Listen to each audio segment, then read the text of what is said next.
भैंस के आगे बीन बजाई जाती है।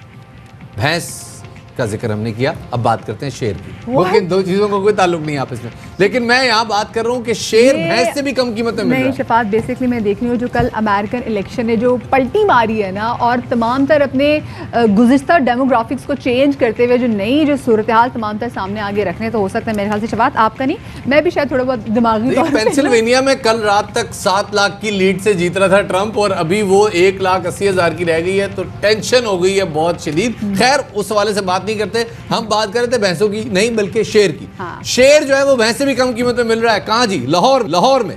और ये आपने बिल्कुल दुरुस्त सुना है, क्योंकि जी लाहौर के महकमा जंगली हयात ने 14 शेर फरोख्त किए हैं, जिनमें से हर शेर 1.5 लाख रुपए का बेचा गया। ये शेर ही मतलब शफार इतने तो हमने देखा कि आजकल लोगों ने जो अपनी पेट्स रखे हैं उनमें बिल्ली और कुत्ते जो हैं वो 1.5 2 लाख के पिछले सारे शजरा नस्ब के साथ मिल जाते हैं। लेकिन खैर ये जो 20 में से जो 4 शेर हैं ये लाहौर के चिड़ियाघर की मिल्कियत थे, और चिड़ियाघर के डायरेक्टर शफकत अली के मुताबिक उनके पास शेर इजाफी थे जो कि फ़रोख्त किए गए, और एक शेर को दिन में वैसे भी तकरीबन कोई 7 से 10 किलो गोश्त है वो डालना पड़ता है, और ये उनके बजट से थोड़ी बाहर की गेम हो गई थी। डायरेक्टर के मुताबिक कीमत का तयन एक महकमाना पॉलिसी है, और एक वक्त था कि इससे भी कम कीमत पे शेर बेचे जाते थे, और ये जो कीमत है ये महकमा वाइल्ड लाइफ वाले जस्टिफाई कर रहे हैं कि ओपन मार्केट में जिस तरह शेर की कीमत है, ये आप शेर से शेर को कंपेयर करें, शेर से शेर को कंपेयर की। जी जनाब, तो ये कोई इस हवाले से। लेकिन वैसे मरिया हमारे कुछ दोस्त हैं जो कि शेरों के हवाले से ज़रा वो पालते भी हैं, तो कहते हैं यार हमने तो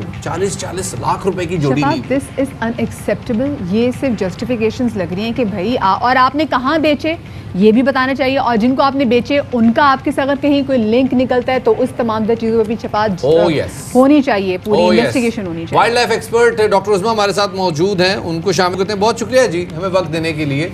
ये बताइए शेरों की फरोख्त, उनको डोमेस्टिकेटेड करना, उनको एज अ पेट पालना, क्या इस हवाले से कोई पॉलिसी है हमारी?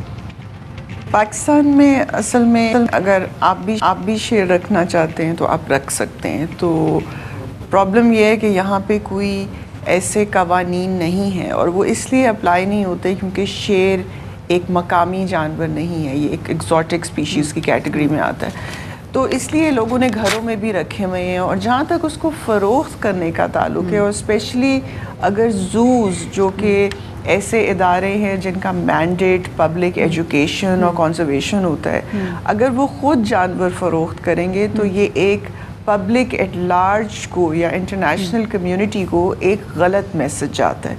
क्योंकि बाहर जो है वो ज़ूज़ जो है वो किसी एसोसिएशंस के मेंबर होते हैं, और वहाँ अगर उनको कोई जानवर सरप्लस हो जाता है, विच मीन्स कि उनकी स्पेस कम होती है और जानवर ब्रीड करके ज़्यादा हो गए हैं, तो इस तरह के जानवर को वो अपनी एसोसिएशन, ज़ू एसोसिएशन के तहत आपस में एक्सचेंज करते हैं या डोनेशन दे देते हैं। सो अगर कोई ज़ू जिसका मैंडेट कंजर्वेशन है और पब्लिक एजुकेशन है, अगर वो जानवर बेचने लगे तो वो एक गलत मैसेज आता है। सो कानून जो है उसका काफ़ी फुकतान है जहाँ पर एक्सोटिक स्पीशीज़ की बात आती है, मतलब उन जानवरों की जो पाकिस्तान में right when it comes to exotic species की हम बात कर रहे होते हैं, लेजिस्लेशन की यहाँ पर कमी है।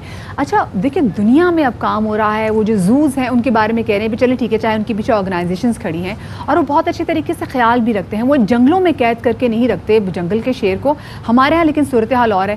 ये जो शेर की बात करें इनकी देखभाल तो बड़ी महंगी होती है, मतलब एक ही दिन में इसको इतना गोश्त डालना पड़ता है। ये इस चीज़ को इंश्योर कैसे किया जा सकता है कि आप जिसको ये शेर बेच रहे हैं वो उसकी आगे ऐसी ही देखभाल करेगा या कहीं उसको अब्यूज़ ना करे सर्कस की सूरत में?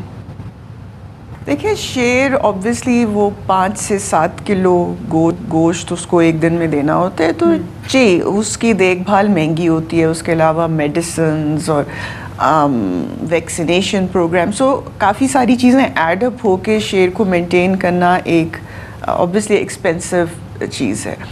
लेकिन ज़ूज़ जो हैं उनके कलेक्शन प्लान्स होते हैं जो कि पाकिस्तान में नहीं होते, जिसका मतलब ये होता है कि हमारे पास कितनी स्पेस है और हम जानवरों को कितना ब्रीड करना चाहते हैं। तो अगर आप अनचेक्ड ब्रीडिंग की जाए तो फिर इस आपकी ऑब्वियसली स्पेस कम है और जानवर ज़्यादा हो जाते हैं। तो बाहर जो है वो एनिमल्स को कॉन्ट्रासेप्शन पे डालना एक नॉर्मल बात है। और दूसरी चीज़ ये है कि एनिमल्स को एक्सचेंज किया जाता है, उनको ब्रीडिंग लोन पे दिया जाता है।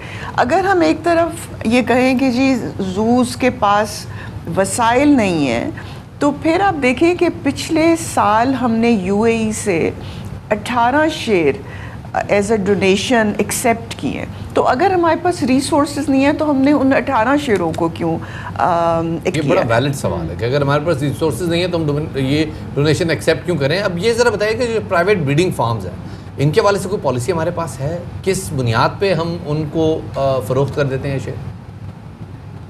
देखिए, जो प्राइवेट ब्रीडिंग फार्म्स हैं उनकी पॉलिसी बहुत वीक है। उनके बेसिक से बिल्कुल गाइडलाइंस हैं, जो कहते हैं ना बिल्कुल बेसिक कि जी इतना एरिया होना चाहिए, और उनको एक तरह से आप कह लें कि खुली छुट्टी है कि वो कमर्शियल पर्पसेस के लिए एनिमल्स को ब्रीड करके बेच सकते हैं, इंक्लूडिंग बिग कैट्स, जिसमें से देखें अगर आप टाइगर जैसी स्पीशीज़ की बात कर रहे हैं तो वो एक इंडेंजर्ड स्पीशीज़ की कैटेगरी में आती है।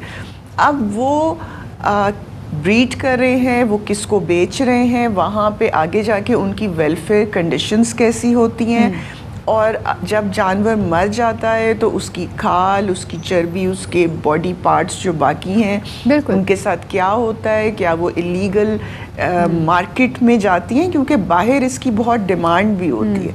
सो ये सारा कुछ जो क्वेश्चंस मैंने रेस किए हैं वो बिल्कुल आप कह लें एक अनरेगुलेटेड सी फील्ड है।